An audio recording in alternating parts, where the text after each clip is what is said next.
tema, por supuesto, importantísimo en la agenda internacional esta semana, y en nuestra mesa chica queremos analizar toda la importancia y las repercusiones que pueda tener esta decisión del presidente Donald Trump de reconocer por decreto la soberanía de Israel sobre un territorio altamente estratégico y que constituye uno de los conflictos más emblemáticos de Medio Oriente. Sobre esto conversamos hoy con Kamal Kounsilla, académico del Centro de Estudios Árabes de la Universidad de Chile, e Ignacio Morales, académico e historiador de la Universidad Adolfo Ibáñez. Ambos están ya instalados para conversar sobre este tema. Quiero partir preguntándoles a los dos si les sorprendió la decisión de Donald Trump o era parte de lo que uno podía esperar del mandatario estadounidense. Kamal.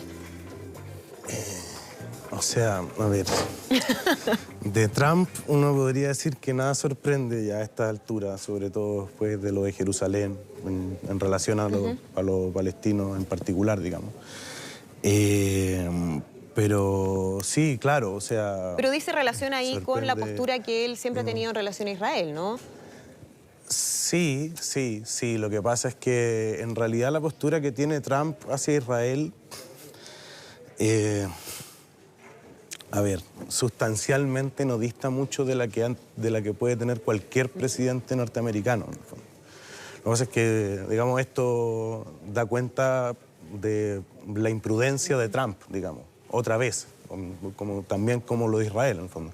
O sea, también, perdón, como lo de Jerusalén, en el fondo. ¿Te fijas? Sí, cuando lo de Jerusalén no era algo... De hecho, bueno, esto es mucho más inesperado, porque el traslado de la embajada a Jerusalén, recordemos que es algo que todos los presidentes norteamericanos anuncian en campaña, pero que luego no cumplen, que nunca habían cumplido, en el fondo. Trump es el único que lo cumplió.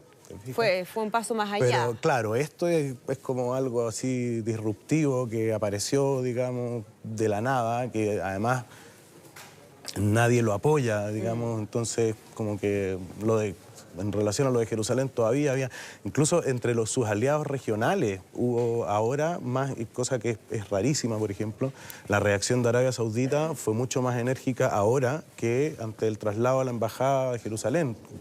Claro. Tratándose de Jerusalén, los lugares santos del Islam, Arabia Saudita, monarquía que se pretende representar, digamos, ¿me entiendes? Sí. Kamal, quiero recoger lo que tú decías en relación a que, si bien Donald Trump va un paso más allá, sigue un poco lo que ha sido siempre la política exterior de Estados Unidos, de su cercanía con Israel. ¿Qué tanto podría cambiar eso a partir de ahora? Porque parte con la decisión del traslado de la embajada de Estados Unidos hacia Jerusalén, y ahora con esta decisión que ya ha generado bastante más repercusiones. ¿Qué podría implicar esto? ¿Qué reacciones se podrían esperar? Bueno, en la práctica, reacciones efectivas yo creo que es muy difícil encontrar, porque Siria no está en condiciones de exigir a Israel que restituya la soberanía de los Altos del Golán. No lo han podido hacer desde el 67. Ahora, Estados Unidos lo reconoció violando sistemáticamente el derecho internacional desde el 81, pasando por encima de resoluciones del Consejo de Seguridad de las Naciones Unidas.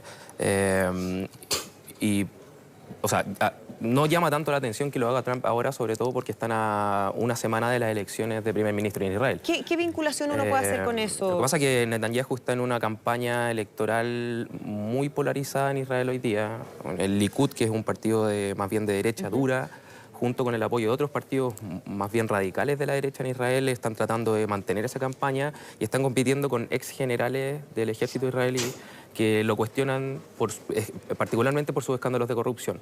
Y lo que le interesa a Trump, por sobre cualquier cosa, es salir un poco de la convulsión interna de Estados Unidos, mostrar un apoyo incondicional al Estado de Israel que está marcado desde el inicio de su presidencia, cuando movió la embajada desde Tel Aviv a Jerusalén, que es solo una promesa campaña, y ahora hace los Altos del Golán para, yo creo que, darle un signo de poder a Netanyahu, que aparezca en los medios de comunicación. O sea, es un espaldarazo directo, sí, sin duda, a su gestión. Que se certifique el hecho que bajo la administración de Netanyahu se movió la embajada, se oficializó la ocupación ilegal de los Altos del Golán y que tienen ciertos argumentos para defender lo indefendible, como el crecimiento de Hezbollah en el Líbano, la situación de crispación política en Siria, la presencia de Irán en Siria. Hace 2 días atrás Israel bombardeó ciertos puntos de control de milicias pro-Irán iraníes en Siria, y eso todo comienza a generar una temperatura que en la práctica se viene desarrollando desde el 67 hasta la fecha. Probablemente no cambie mucho esto,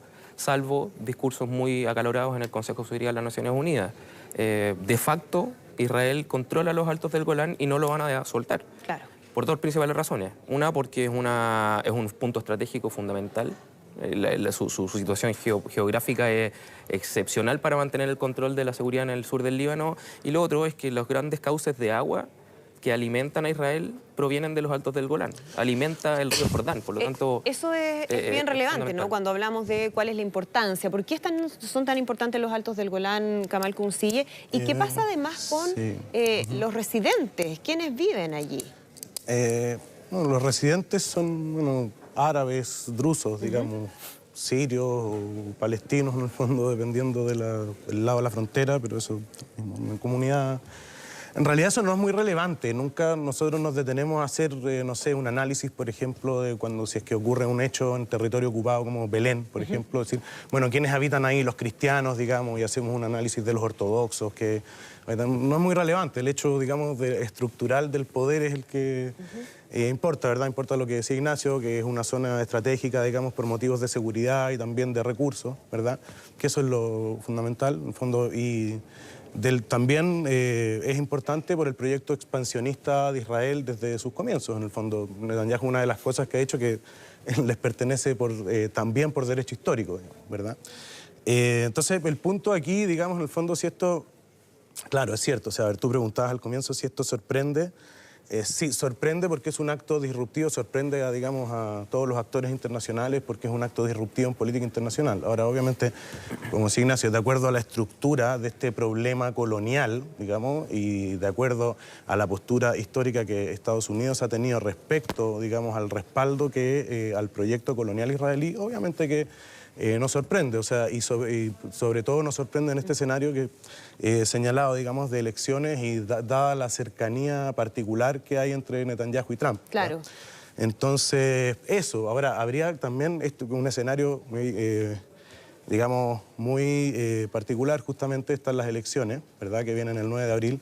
Curiosamente, es importante quizás señalar algunas cosas que dan marco al conflicto. 9 de abril es el aniversario de la masacre de Deir Yassin, una de las primeras, digamos, de la limpieza étnica israelí durante el año 48. Entonces, justo, digamos, Israel, podríamos decir, celebra su fiesta de la democracia en el contexto del mismo día de una de las masacres más importantes de la limpieza étnica, digamos. Un filósofo, Walter Benjamin, también judío, digamos, decía, todo acto de civilización es al mismo tiempo un acto de barbarie. Es muy importante. Los otros, en Gaza, al mismo tiempo hoy día están habiendo bombardeos en Gaza. Y también se han estado, no es una excepción, digamos, Gaza viene hace casi un año en el fondo, siendo, digamos, escenario de una represión, digamos, y masacre brutal de la marcha por el retorno. Entonces, todo esto está enmarcado, digamos, Netanyahu, digamos, aquí recibe un espaldarazo de Trump, digamos, en todo este contexto, ¿verdad? En el contexto en que se normaliza una situación de violencia permanente en Gaza, ¿cierto? Digamos, de la violencia colonial israelí, ¿cierto? Y por otro lado, ¿cierto? Está el contexto electoral donde digamos, un sistema democrático, ¿cierto?, respalda, obviamente, en un contexto de discurso democrático mundial, ¿cierto?, este tipo de acciones. Hemos visto en el pasado los intentos fallidos de acuerdos de paz, las mediaciones, donde ha tenido protagonismo Estados Unidos. ¿En qué pie queda Estados Unidos a partir de ahora con estas decisiones que ha tomado para la posibilidad de eventualmente intervenir en un proceso de paz en la región? O sea, lo que pasa es que la historia de Estados Unidos respecto de sus relaciones con Israel no siempre ha sido como es ahora. Siempre han sido aliados, pero hay que recordar que bajo la administración de Barack Obama, a pesar que fue uno de los que más armas vendió a Israel y que mantuvo un cierto grado de cercanía con ellos, tenía una relación tormentosa con Netanyahu y por lo tanto, a 2 semanas de su salida del poder, indicó a su embajadora en las Naciones Unidas, a Samantha Power, que se abstuviera de votar en contra de una resolución internacional del Consejo de Seguridad para sancionar a Israel por anexar territorio sistemáticamente en Cisjordania. A 2 semanas de su salida, completamente inefectivo. O sea, lo que él quería hacer, Obama en ese minuto, era decirle a Netanyahu que lo hacía porque podía, pero que 2 semanas después eso iba a cambiar. Ahora, hoy día Estados Unidos no está en una situación beneficiosa para establecer un poder de negociación como lo ha sido antes.